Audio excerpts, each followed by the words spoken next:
Jamila, the king has soul.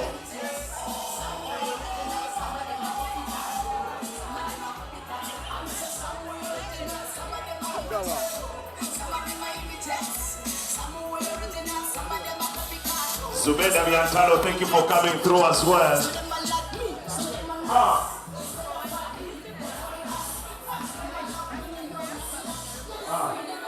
There's a shot the king has soul.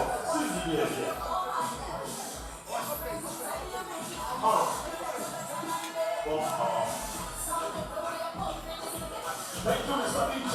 Give the mic up. The king has soul. Thank you.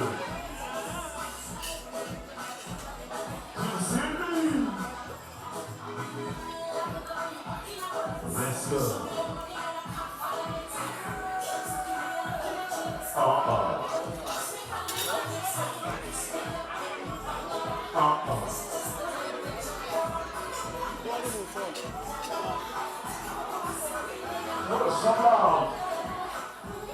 Let's go.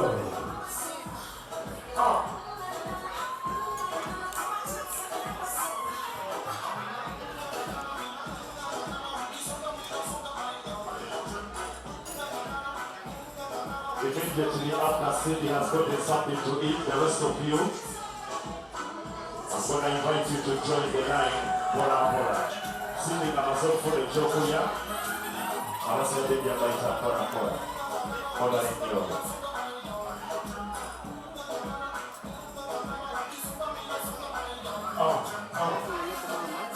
One, two. You are so superior.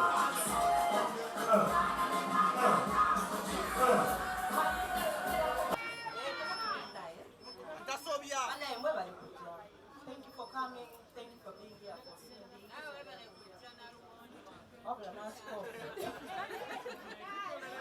Anyway, Sebamta Samantha Betel, era mbadde nkola ne Cindy okumala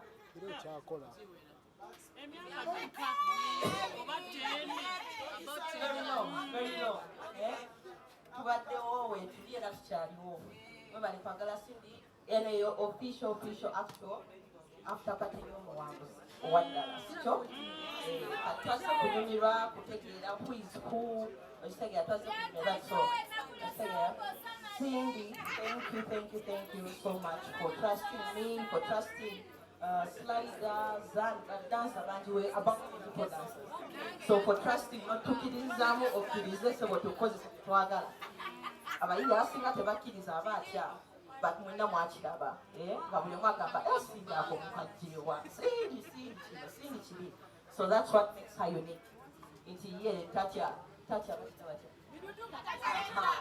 Biduduma. Anyway, thank you for loving Cindy, thank you for loving us all. Everyone who is here, thank you for taking the time okubeera wano kati njagala tukyakale tunyumirwe kubanga faawa wagula. Thank you so much. Ayogedde nanzijukiza omanyi bwe tugenda mu kulonda. I'm not a politician. Basajja mwabavaako naye Cindy tomuvaako. Olina ky'oyagala omugamba tulyoke tutandike.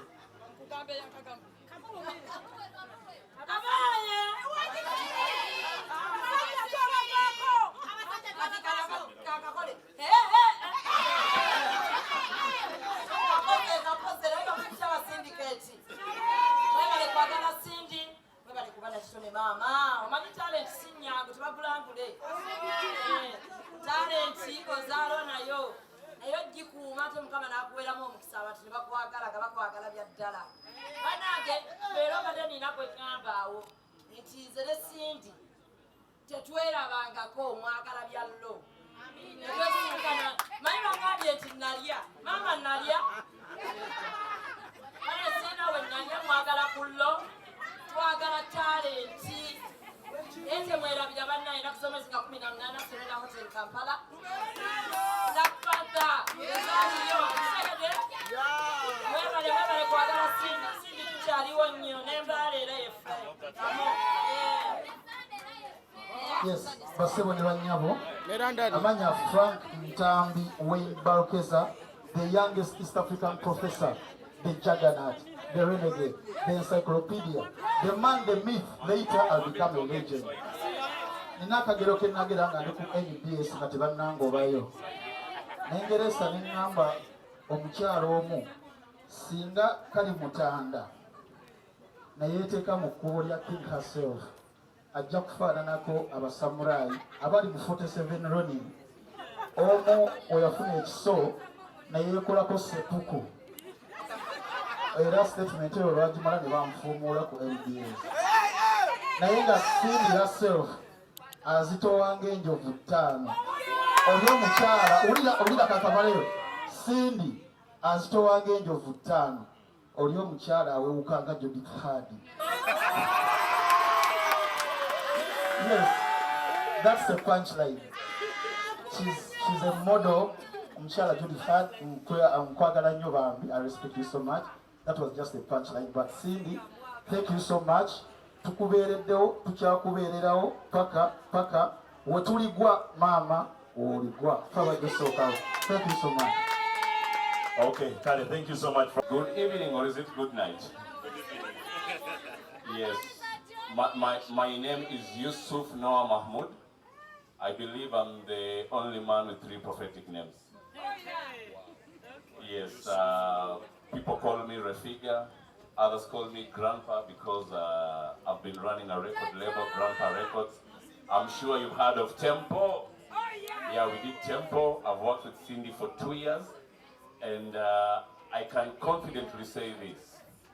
Cindy is the most disciplined artist I've ever worked with. That's why she is, my friend, up to date.